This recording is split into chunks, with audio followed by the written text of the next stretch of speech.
জয় শ্রীকৃষ্ণ, রাধে রাধে। নমস্কার বন্ধুরা, সনাতনী পম্পা ইউটিউব চ্যানেলে আপনাদের সকলকে জানাই স্বাগত। আশা করি আপনারা সকলেই ঈশ্বরের কৃপায় ভালো আছেন, সুস্থ আছেন। বন্ধুরা, স্বয়ং ভগবান পরমেশ্বর শ্রীকৃষ্ণ বলেন, পাণ্ডবা বা নির্জলা একাদশী পবিত্র দিনে আপনি যাই খান অন্ততপক্ষে এই তিনটি সবজি ভুলেও খাবেন না।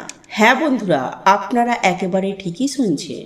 আপনারা যদি খিদেতে মরেও যান তবুও পাণ্ডবা বা নির্জলা একাদশীর দিয়ে ভুলেও খাবেন না এই তিনটি সবজি, নতুবা সারা জীবন রোগে ভুগবেন, জ্বলে মরবেন। শনিবার পালিত হচ্ছে এই বছরের পাণ্ডবা বা নির্জলা একাদশী। তাই এই একাদশীর মাহাত্ম্য কিন্তু বন্ধুরা অনেক অনেক গুণ বেশি। মানা হয় এই একাদশীতে যদি আমরা কিছু নিয়ম পালন করতে পারি তাহলে বন্ধুরা আমাদের জীবনে পরম সুখ শান্তি সৌভাগ্যে ভরে ওঠে। এই দিনে কিছু ভুল কিন্তু আবার বন্ধুরা আমাদের জীবনে চরম ভয়ঙ্কর দুর্ভাগ্যকে ডেকে আনে। তাই অবশ্যই বন্ধুরা, যদি ভগবান শ্রীকৃষ্ণ ও শ্রীমতী রাধারানীর কৃপা প্রাপ্ত করতে চান তাহলে এই দিনে কিন্তু বন্ধুরা আপনারা এই নিয়মগুলিকে অবশ্যই মেনে চলুন। বন্ধুরা, শাস্ত্রে বলছে এই পবিত্র একাদশীর দিনে যারা এই খাবারটি গ্রহণ করে তারা অত্যন্তই ভাগ্যশালী হয়। এতে মা লক্ষ্মীর বিশেষ কৃপায় মানুষের সকল দুঃখ দারিদ্রতার রাতারাতি নাশ হয়ে যায়। এবং এই রাতে বন্ধুরা আপনারা পারলে অবশ্যই একটি 1 টাকার কয়েন এখানে লুকিয়ে রেখে দিন। এতে আপনাদের আর্থিক কষ্ট আর জীবনেও আসবে না। দেখবেন মা লক্ষ্মীর কৃপায় আপনাদের বাড়িতে কেমন ধনধান্যে পরিপূর্ণ হয়ে গেছে। তাই বন্ধুরা, মা লক্ষ্মীর কৃপা পেতে আপনারা ভক্তি মনে বন্ধুরা ভিডিওটি অবশ্যই পুরো দেখুন। বন্ধুরা, সামান্য একটি জিনিস আপনি এই দিনে গোমাতাকে খাইয়ে দিন, হয়ে যাবেন কোটিপতি। বন্ধুরা, যারা এই জিনিসটি গোমাতাকে খাওয়াতে পারবেন না, কারণ অনেক ক্ষেত্রেই তো হয় যারা শহরে আছেন সেখানে গোমাতা কোথায় পাবেন, তাহলে সেক্ষেত্রে আমি আপনাদেরকে আরও একটি উপায় জানিয়ে দেব যে আপনি গোমাতার পরিবর্তে আপনি কাকে খাওয়াতে পারেন। বন্ধুরা, আজকের যে উপাচারটি আমি আপনাদেরকে জানাবো, এই উপাচারটি যদি আপনারা করতে পারেন তাহলে আপনার জীবনে সমস্ত প্রকারের দুঃখ কষ্ট জ্বালা যন্ত্রণা থেকে আপনি কিন্তু খুব সহজেই মুক্তি পেতে পারেন। আর বন্ধুরা, মৃত্যুদণ্ড তো দোষ থেকে আপনি সম্পূর্ণভাবে কিন্তু রেহাই পেয়ে যাবেন এবং সারা বছর ধরে আপনার বাড়িতে কখনো অন্ন বস্ত্রের অভাব হবে না। হ্যাঁ বন্ধুরা, আপনার 7 প্রজন্ম বসে খাবে। আপনার জীবনে সমস্ত দুঃখ কষ্ট দারিদ্রতা দূর হয়ে যাবে। আপনি যদি এই ক্রিয়া বা উপায়টি একবার করতে পারেন তাহলে আমি আপনাদেরকে 100% গ্যারেন্টি দিয়ে বলছি এর সুফল আপনি অবশ্যই পাবেন। তাই এই প্রসঙ্গে বিস্তারিত জানার আগে আপনাদেরকে বলে রাখি, আপনি যদি সনাতনী পম্পা ইউটিউব চ্যানেলে নতুন হয়ে থাকে তাহলে চ্যানেলটি অবশ্যই সাবস্ক্রাইব করুন এবং পাশে থাকা নোটিফিকেশন বেল আইকনটি ক্লিক করুন। কারণ আমি বিভিন্ন প্রকার তন্ত্র মন্ত্র বশীকরণ, টোটকা, বাস্তু টিপস, জ্যোতিষশাস্ত্র, পুজো আরাধনা এবং ব্ল্যাক ম্যাজিক করা নিয়ে নিত্য নতুন ভিডিও আপলোড করে থাকি, যা প্রয়োগ করার মাধ্যমে আপনার জীবনে থাকা সকল প্রকার সমস্যার সমাধান হয়ে যাবে। চলুন এইবার মূল আলোচনায় প্রবেশ করা যাক। তবে মূল আলোচনায় প্রবেশ করার আগে আপনারা যদি স্বয়ং ভগবান পরমেশ্বর শ্রীকৃষ্ণের আশীর্বাদ ও কৃপা লাভ করতে চান তাহলে জয় শ্রীকৃষ্ণ, রাধে রাধে লিখে কমেন্ট অবশ্যই করবেন। বন্ধুরা, আমাদের সনাতন ধর্মে গাই গঙ্গার কিন্তু একটা আলাদা মাহাত্ম্য রয়েছে। বন্ধুরা, এমনটাই মান্যত রয়েছে যে গোমাতার শরীরে 33 কোটি দেবদেবী নিবাস করে। আর বন্ধুরা, যে ব্যক্তি গোমাতাকে সেবা করে সেই ব্যক্তির ওপরে সমস্ত দেবদেবীর কিন্তু আশীর্বাদ থাকে। বন্ধুরা, গো সেবা করলে শুধু এই জন্মেই যে আপনার সমস্ত পাপ ক্ষয় হবে এমনটা কিন্তু নয়, আপনার আগের জন্মে অর্থাৎ আপনার আগের যে জন্ম এই রকম একাধিক জন্মের দোষ কিন্তু দূর হয়ে যায়। বন্ধুরা, যে সমস্ত বাড়িতে সকালবেলায় রুটি হয় বা ধরুন রুটি না হলো অন্য কিছু হলো, ভাত হলো বা যাই কিছু হোক, আপনার বাড়িতে প্রথম যেটি হবে, প্রথম রুটি বা শেষের রুটি, বিশেষ করে সেই জিনিসটাকে আপনি গোমাতাকে খাইয়ে দেবেন। আর বন্ধুরা, যদি সম্ভব হয় তাহলে কালো রঙের কোনো গাই মাতাকে এটি আপনি খাইয়ে দিতে পারেন। আর বন্ধুরা, কালো গাই যদি না পান তাহলে আপনি যে কোনো রঙের গোমাতাকে খাইয়ে দিতে পারেন, এতে কোনো সমস্যা নেই। বন্ধুরা, প্রত্যেকটি পূজায় এবং প্রত্যেকটি মাঙ্গলিক কাজে গোমাতা বা তার সম্বন্ধিত যে কোনো জিনিস, যেমন গোবর, গোমূত্র, গরুর দুগ্ধ অথবা গরুর দুধের তৈরি ঘি, এগুলি অবশ্যই সামিল করবেন। এতে আপনি অবশ্যই পূর্ণ লাভ করবেন। বন্ধুরা, সনাতন ধর্মে পরম্পরা অনুসারে যে বাড়িতে গোমাতা থাকে সেই বাড়িতে যত রকমের বাস্তু দোষ রয়েছে সেই দোষ কিন্তু দূর হয়ে যায়। আর বন্ধুরা, একটা বিষয় আমি আপনাদেরকে জানিয়ে রাখি, বন্ধুরা, আপনি বছরের যে কোনো দিন আপনি কিন্তু গোশালায়, অর্থাৎ যেখানে গরু বাস করে, যেটিকে গোয়ালশালা বলা হয়, সেখানে কিন্তু আপনারা অবশ্যই একবার হলেও যাবেন। এটা কিন্তু খুব ভালো জিনিস, আর এটা আমাদের শাস্ত্রই বলছে। আর বন্ধুরা, আপনাদের পক্ষে যদি সম্ভব হয় তাহলে যে সবুজ ঘাস রয়েছে সেই ঘাস কিন্তু আপনারা গোমাতাকে খাওয়াবেন। এটা কিন্তু খুবই একটা ভালো জিনিস, আর এর একাধিক কিন্তু শুভ পরিণাম আমরা কিন্তু পেয়ে থাকি।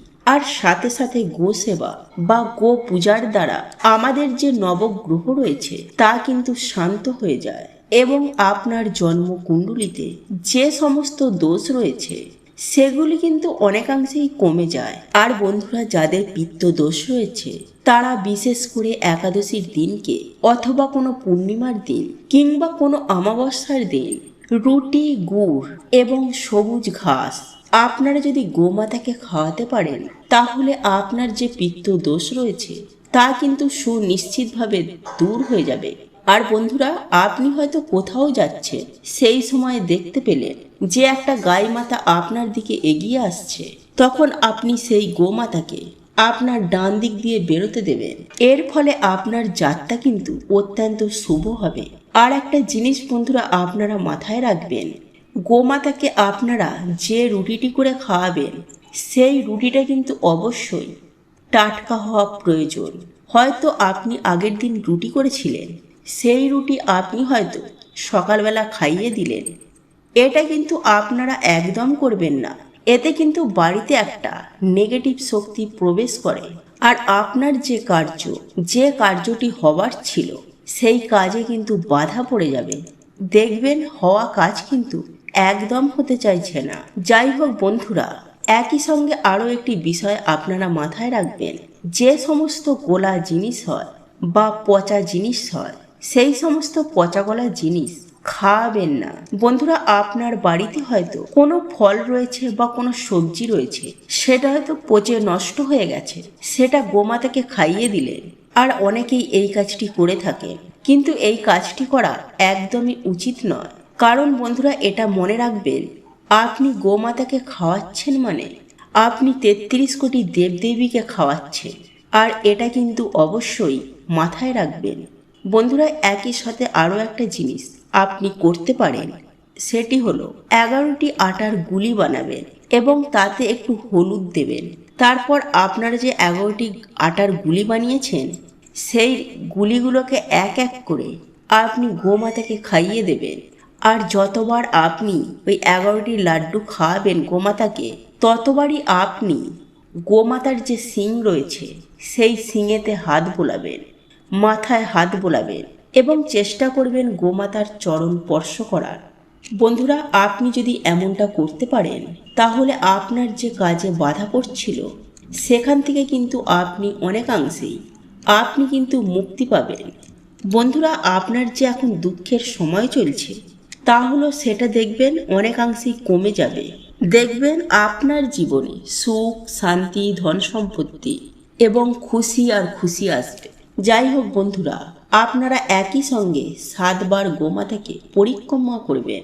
এতেও দেখবেন আপনার যে সমস্ত কাজে বাধা পড়ছিল সেই সমস্ত কাজগুলি অবশ্যই আপনার হয়ে যাবে। বন্ধুরা, আপনারা যখনই গোমাতাকে রুটি খাওয়াবেন, সেই রুটিটাকে একটুখানি হলুদ মাখিয়ে নেবেন। হ্যাঁ বন্ধুরা, আপনার ঘরে যে হলুদ রয়েছে সেই হলুদ অল্প করে মাখিয়ে নেবেন বা বুলিয়ে নেবেন। তার সঙ্গে আপনি একটুখানি সামান্য গুড় লাগিয়ে নেবেন। এক কথায় বলতে গেলে রাতারাতি আপনাদের ভাগ্য বদলে যাবে। বন্ধুরা, শ্রীকৃষ্ণ বলেন, পাণ্ডবা বা নির্জলা একাদশীর দিন আপনি যে কর্ম করবেন, যেমন কর্ম করবেন, সেই কর্মের ফল আপনাকে সারা জীবন ভোগ করতে হবে। বন্ধুরা, আপনারা যদি কিছু ভালো কাজ করে থাকেন, তাহলে তা আপনি অখণ্ড অক্ষয় পুণ্য সঞ্চয় করবেন। আর আপনারা যদি অসৎ পথে কুকর্ম করেন, তাহলে সেই পাপের ফল আপনাকে সারা জীবন ভোগ করতে হবে। তাই বন্ধুরা, পাণ্ডবা বা নির্জলা একাদশী পবিত্র দিনে ভুলেও খাবেন না এই তিনটি সবজি। এর ফলে সংসারে চরম ভয়ঙ্কর দারিদ্রতা নেমে আসবে। তাই বন্ধুরা, আজ আমি আমার এই ভিডিওটির মাধ্যমে আপনাদেরকে সুন্দরভাবে জানিয়ে দেওয়ার চেষ্টা করব, পাণ্ডবা বা নির্জলা একাদশী কোন কোন খাবারগুলি খাওয়া একদম অনুচিত এবং কোন খাবারটি খেলে আপনি অখণ্ড সৌভাগ্যের অধিকারী হয়ে উঠতে পারবেন। বন্ধুরা, এই প্রসঙ্গে আজ আমি আপনাদেরকে এমন বিশেষ বিশেষ কিছু দিক তুলে ধরব, যেগুলি 99% মানুষের জীবন তছনছ করে থাকে আর আপনার জীবনে সমস্ত রকম চতুর্দিক থেকে সমস্ত বিপদ আপদ দুর্ভাগ্য টেনে নিয়ে আসতে পারে। তাই বন্ধুরা, আজ আমি আপনাদেরকে যে যে খাবারগুলির কথা উল্লেখ করব, আপনি যদি ধর্ম মানেন, আপনি যদি ঈশ্বর বা ভগবানের প্রতি বিশ্বাস রাখেন, তাহলে অতি অবশ্যই পাণ্ডবা বা নির্জলা একাদশী এই খাবারগুলি ভুলেও খাবেন না। আর যদি আপনার এইসবের প্রতি বিশ্বাস না থেকে থাকে, তাহলে অতি অবশ্যই আপনি সেগুলিকে খাদ্য হিসাবে গ্রহণ করতে পারেন। বন্ধুরা, আপনারা প্রত্যেকেই জানেন অপরা একাদশী আমাদের জীবনের জন্য কতটা গুরুত্বপূর্ণ। বন্ধুরা, আপনারা এটাও জানি এই পাণ্ডবা বা নির্জলা একাদশী কি মাহাত্ম্য। তাই বন্ধুরা, এই পাণ্ডবা বা নির্জলা একাদশী আমাদের প্রত্যেকটি মানুষের জন্য অত্যন্তই গুরুত্বপূর্ণ, কারণ আপনাদের প্রত্যেকের জীবনে যথেষ্ট প্রভাব রয়েছে। কারণ বন্ধুরা, আমি আপনাদেরকে আগেই বলেছি যে আজকের করা কর্মফল আমাদের সারা জীবন ভোগ করতে হবে। এইবার আপনি নিজেই সিদ্ধান্ত নিন যে আপনি এই পবিত্র দিনটি কিভাবে কাটাবেন। আর এই পবিত্র পাণ্ডবা বা নির্জলা একাদশীর দিনটি হলো আমাদের সুখ শান্তি ও দুঃখ কষ্টের প্রধান চাবিকাঠি। বন্ধুরা, এইবার আমরা জেনে নেব পাণ্ডবা বা নির্জলা একাদশী দিন কোন খাবারটি খেলে আমরা অখণ্ড সৌভাগ্যে অধিকারী হয়ে উঠতে পারব। বন্ধুরা, এই পবিত্র পাণ্ডবা বা নির্জলা একাদশী আপনারা যদি মা লক্ষ্মী ও প্রভু শ্রী নারায়ণের এবং ধনকুবের রাজের একই সঙ্গে ভগবান গণেশজির যদি কৃপা লাভ করতে চান, তাহলে বন্ধুরা অতি অবশ্যই বাজার দোকান থেকে কিছুটা মাখন কিনে এনে আপনি ওই মাখন দিয়ে স্বয়ং পরমেশ্বর ভগবান শ্রীকৃষ্ণকে পুজো আরাধনা করে সেটাকে তুলসী পাতা সহ সপরিবারে গ্রহণ করবেন। হ্যাঁ বন্ধুরা, আপনারা একেবারে ঠিকই শুনছেন। বাজার থেকে মাখন কিনে এনে তাতে আপনারা অল্প পরিমাণে মিছরি মিশিয়ে এবং তাতে তুলসী পাতা দিয়ে আপনারা যদি এই দিন মাখন গ্রহণ করতে পারেন, তাহলে বন্ধুরা আপনারা এটুকু নিশ্চিত হয়ে যান আপনি অখণ্ড সৌভাগ্যের অধিকারী হয়ে গেছেন। বন্ধুরা, যাদের ডায়াবেটিস সুগার রয়েছে, তারা এই মাখনে মিছরির বদলে অল্প গুড় মিশিয়ে খেতে পারেন। বন্ধুরা, হিন্দু শাস্ত্র মতে এই দিন যে ব্যক্তি মাখন খায়, সেই ব্যক্তির ওপর স্বয়ং ভগবান পরমেশ্বর শ্রীকৃষ্ণের ও মাতা লক্ষ্মীর তথা ধনকুবের এবং ভগবান গণেশজির আশীর্বাদ বর্ষিত হয় এবং দুই হাত ভরে সেই ব্যক্তিকে অখণ্ড সৌভাগ্যের অধিকারী হওয়ার আশীর্বাদ প্রদান করে থাকেন। যাই হোক বন্ধুরা, এইবার আমি আপনাদেরকে জানিয়ে রাখি পাণ্ডবা বা নির্জলা একাদশী কোন কোন খাবারগুলি খাওয়া একদমই অনুচিত। বিশেষ করে কোন কোন খাবারগুলি খেলে জীবন একেবারে অধঃপতন নেমে আসবে এবং সারাটা বছর রোগে ভুগবেন, জ্বলে মরবেন। বন্ধুরা, এই পবিত্র অপরা একাদশীর দিন অনেকেই এই সব খাবারগুলি খেয়ে থাকেন, কিন্তু বন্ধুরা তাদের ক্ষেত্রে দেখা যায় কম বেশি সমস্যা হয় তারা জেনে অথবা না জেনে এই সব দিনগুলিতে, অর্থাৎ এই রকম পবিত্র একাদশীর দিনে বিভিন্ন প্রকারের আহার গ্রহণ করে থাকেন, যার ফলে তাদের জীবনে সমস্যা কিন্তু প্রতিদিন দিন দিন তিলে তিলে বাড়তে থাকে। তাই তারা অক্লান্ত কঠোর পরিশ্রম করার পরেও কখনো আর্থিক দিক থেকে আয় উন্নতি করতে পারে না। তাদের সংসারে সদা সর্বদাই অভাব, অনটন, দারিদ্রতা লেগেই থাকে। তাই কোনোভাবেই এই পার্শ্ব একাদশী চলাকালীন আমার বক্তব্য অনুযায়ী আপনারা এই খাবারগুলি গ্রহণ করবেন না, অর্থাৎ এই খাবারগুলি খাবেন না। তবে আপনারা অবশ্যই এই নিরামিষ আহার গ্রহণ করতে পারেন। তবে এমন কিছু কিছু জিনিস আছে যে জিনিসগুলি কখনোই আপনারা করবেন না। বন্ধুরা, নিরামিষ আহার গ্রহণ করলেও সেই জিনিসগুলি কিন্তু একেবারেই গ্রহণ করা যাবে না। তাই বন্ধুরা, আজ আমি আপনাদেরকে যে খাবারটির কথা বলবো তা হলো আমিষ আহারের মধ্যে মাছ, মাংস, ডিম, পেঁয়াজ। আপনারা একেবারে ঠিকই শুনছেন। এই একাদশীর দিন মাছ, মাংস, ডিম, পেঁয়াজ একেবারে ভুল করেও মুখে তুলবেন না। বন্ধুরা, এগুলি একাদশীর দিন খাদ্য গ্রহণ করলে আপনার জীবন একেবারে তছনছ হয়ে যেতে বেশি সময় লাগবে না। শুধু তাই নয় বন্ধুরা, এই খাদ্যগুলি খাবার ফলে আপনাকে পশুজনিতে জন্মগ্রহণ করতে হবে। তাই অতি অবশ্যই যত্ন সহকারে এই পাণ্ডবা বা নির্জলা একাদশী পালন করুন। বন্ধুরা, এরপর বলবো কোনো পোড়া জাতীয় খাবার এই একাদশীর দিন ভুল করেও গ্রহণ করবেন না। বন্ধুরা, এই পোড়া জাতীয় খাবার যদি আপনারা একাদশীর দিন গ্রহণ করেন তাহলে আপনাদের যে কপাল পুড়বে এটা আমি আপনাদেরকে সুনিশ্চিতভাবে বলতে পারি, 100% গ্যারেন্টি দিয়ে বলতে পারি।